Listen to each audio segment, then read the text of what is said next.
nhớ rằng ít trong nhà chỉ cái tiếng năng trà có một phong dư mong trộm lòng thế trồng sai trồng lúc thế một chùa sẽ đờ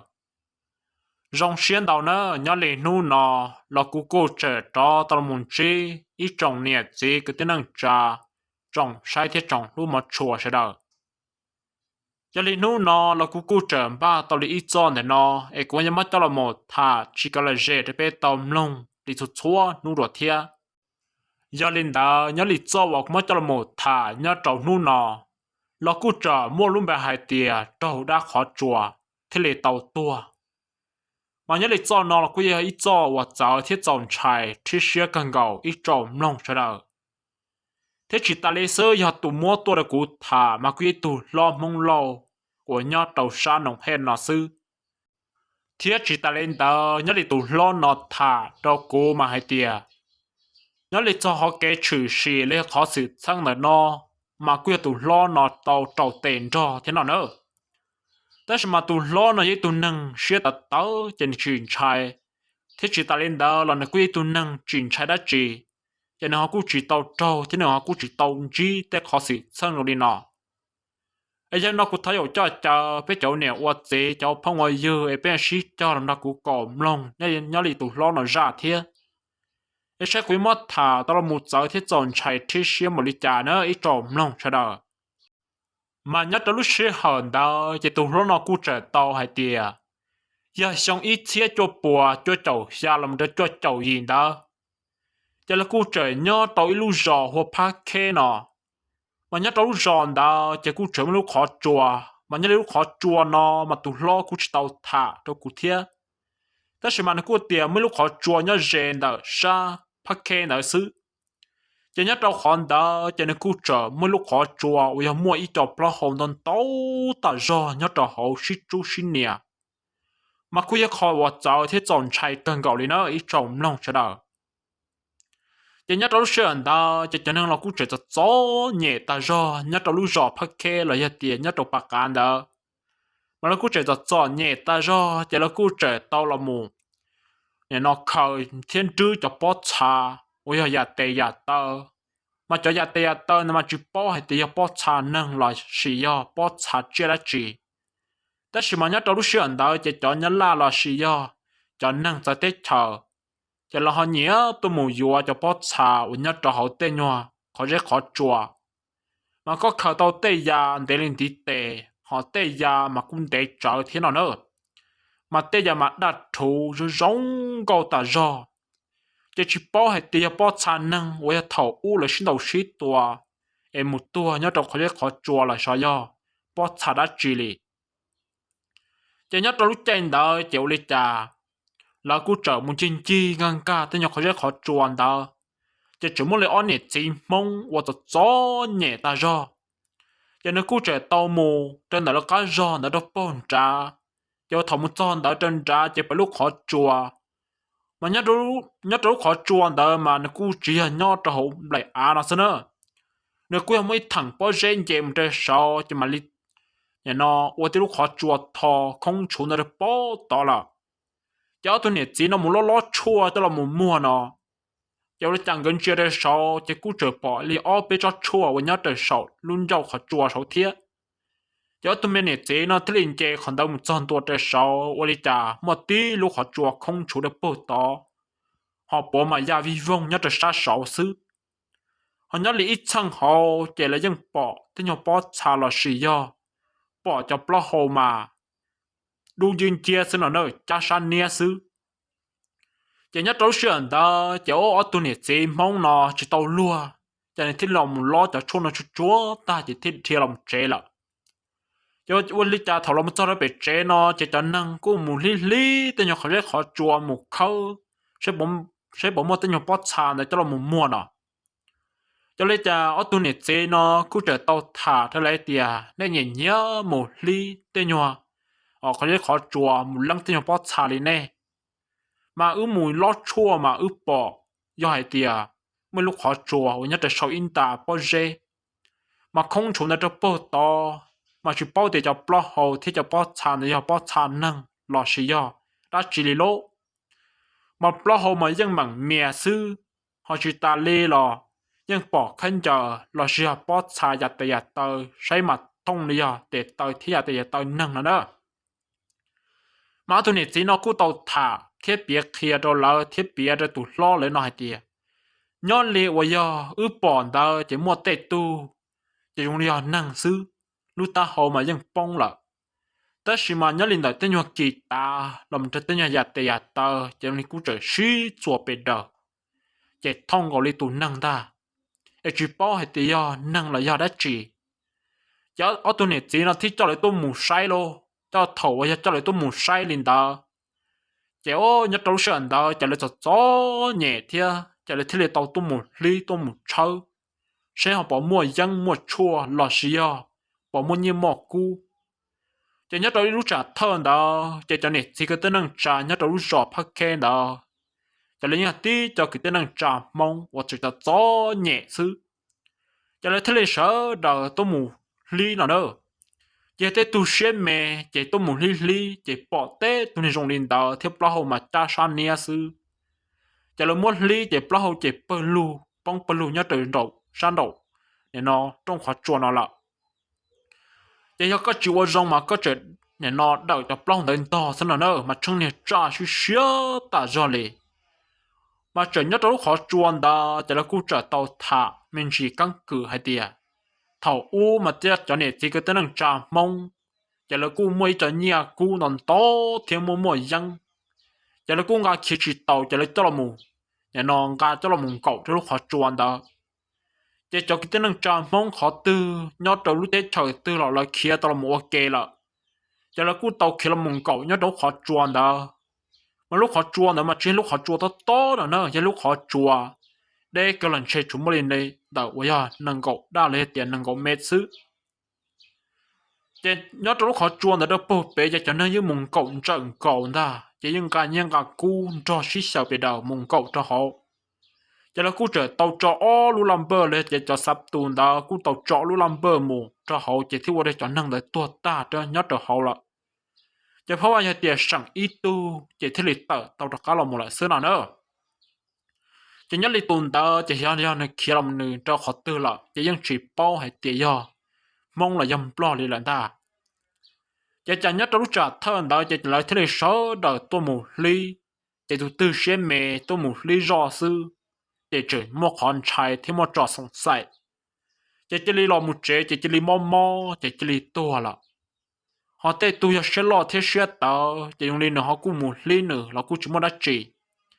chỉ vào thầu lấy tôi một ly chỉ chút trong lô ít tôi một ly tôi ít bao nhiêu ít bao cu ít sự tới khỏi dân cho là một mua thế cho là một bảo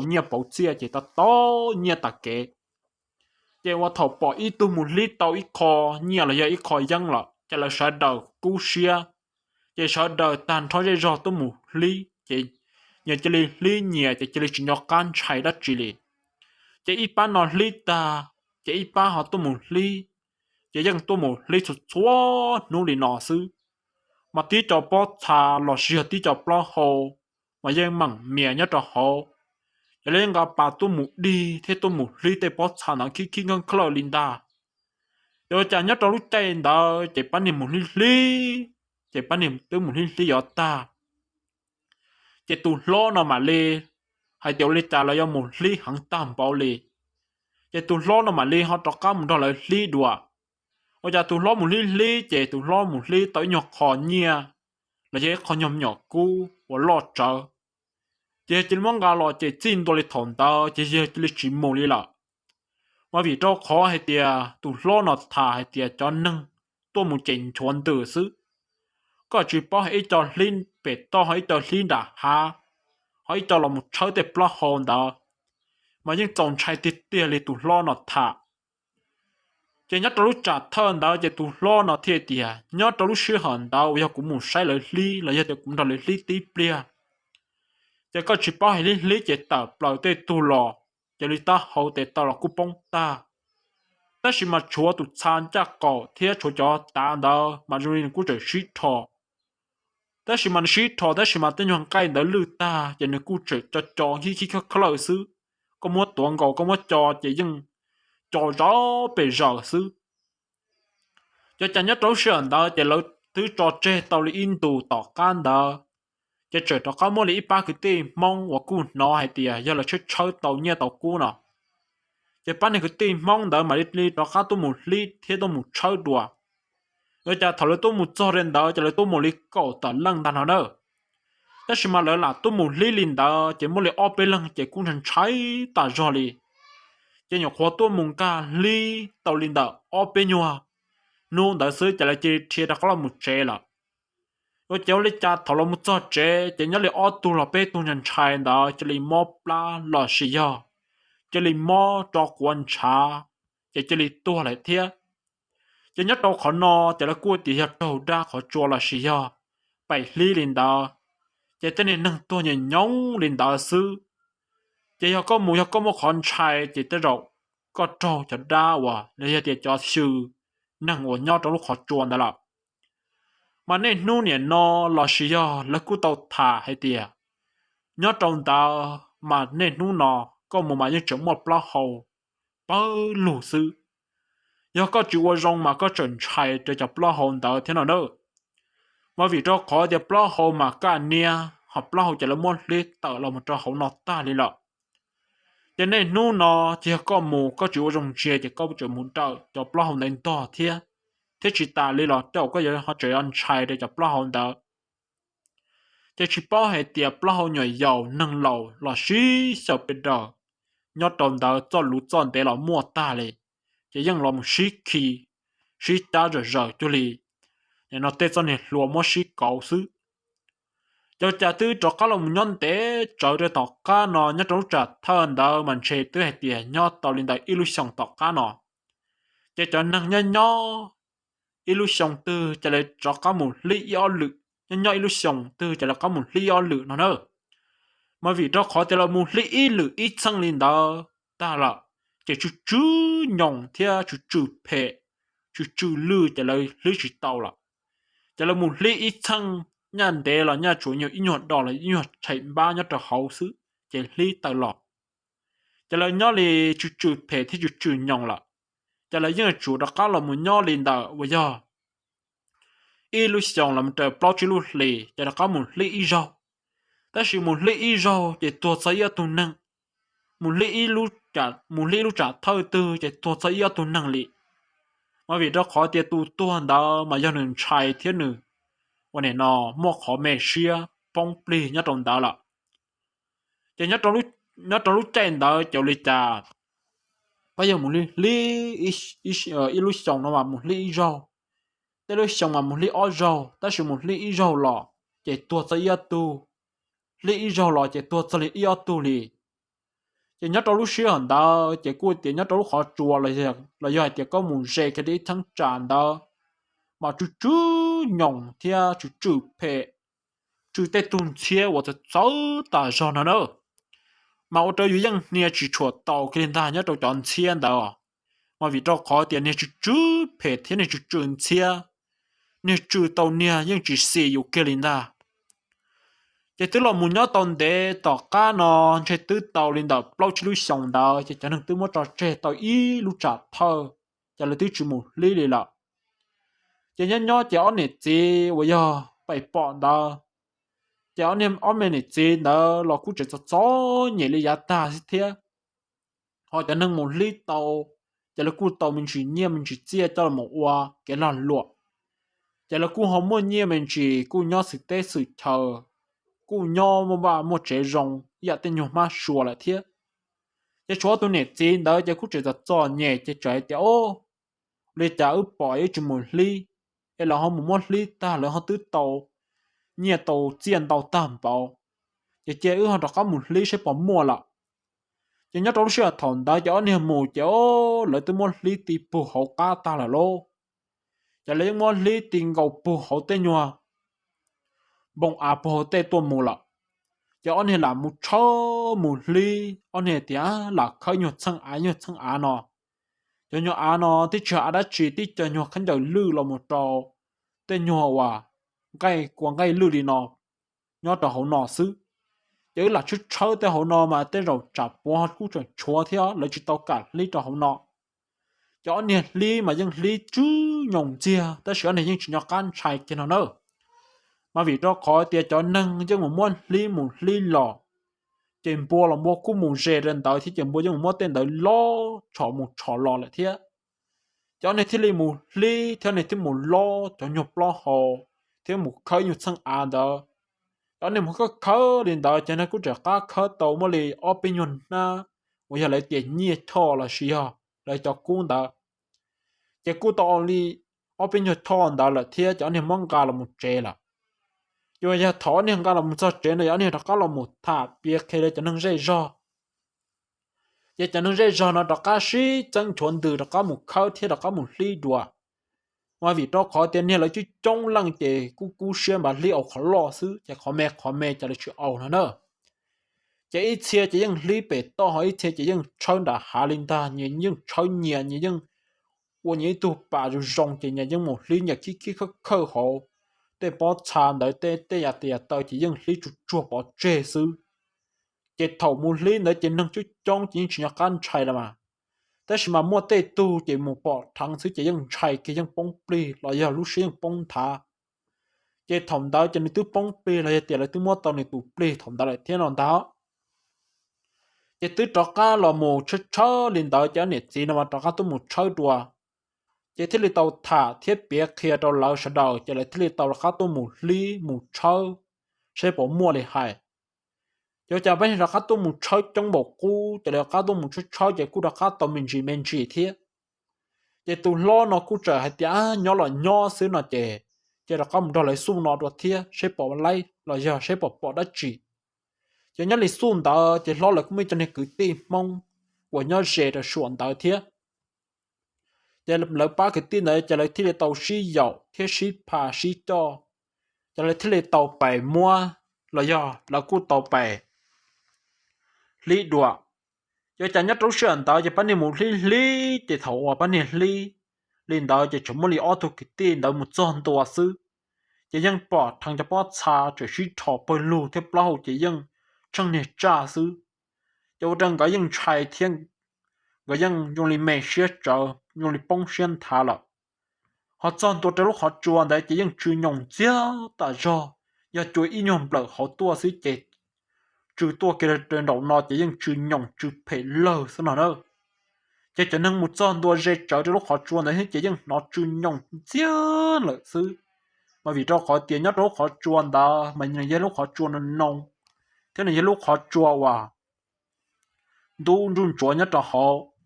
thế cho năng là họ cú tua lưu ta nhất là họ xứ cho nên cú yếu chua cho nên nó ba lấy tiền cú chua cho nhau còn chia chữ phe nó cú chỉ tự đùa cái nó nữa để phe chữ phe lên đó cho nên gì là do ở tu cái tin nó cú tổng chạy bông pli mình chỉ cho nên là cho để bị chế nó bắt niệm một ly nó đã ít nu chỉ dùng để anh em muốn chỉ chua xí năng phải chờ giờ tụi lo nó trở tay thì chưa hết chỉ xí năng là hiệu lịch trả giờ dùng này họ dùng trồng ta do giờ cái cú tay thì dùng nàyตัวbọt thằng nó chỉ này mua khó mè xếp bông xếp chờ giờ lấy muốn chỉ chạy chờ lên ta giờ tụi lo nó thì tao là hút đi chúa tàn thọ giờ vật thọ đó có là một chỗ để bị chế nó giờ là cú trả cá tao hút đi bị chế nó ít lử mà nhớ trong chuyện đó mà cái những mọi ít chuẩn nhà ta do thế nào nữa cái những mọi ít chuẩn nhà ta do nhưng mà trong cái nhưng chỉ xả thì có tàu năng lại thế thế chỉ mà là cú khó thế là cú ba trò chỉ là cú đặt cá rồng thế là cá khẳng đặt cá tiền năng lại em nhớ lịch trong để nó chỉ tụ lo nó cú tàu mua thả bia chặt chi nó được cú xứ thế chỉ mà tụ lo quay tiền hay tiền mà có bây giờ cái tim mong chờ đợi hay bây họ chỉ sang thia hay cho tên nhau khai khó chua nó là có bây họ chỉ xong ngang cả mà vì đó có ai tia tên nhau khó rất khó chua nó một tên nâng tua là xì do một tên nhau chia bị phê và tua nhất là họ thế chỉ ta lên đó là họ một tên nhau chia phê và ngộ là giờ tiền nhau trong tên khó chua họ mà giờ nó mà có bây cho cái tim mong mà bây chẳng pha chấp lại liền nó nữa thế chỉ ta lên đó là thò bây giờ này cho gì cho phong cho dư nhau để thầu bêm nông cho nó ta là nên chuẩn chỉ thiếtตัวใจจะไม่แกนักกันยาจง thế nên họ chỉ xả lấy trả đồ cũ qua tụ thả thế giờ giờ cũng mất thả lên nó ấy nên họ cho nhau dễ đi thăng trả nó nên họ tàu bao nó thằng này giả lúc gì thế cũng chúng mất thả qua căng cử qua đan năng biết cái là dễ đó biết tôm lông sư em thọ nên họ lông cỏ ta nên họ thấy linh cả xe thế tàu này trồng lông sẽ đỡ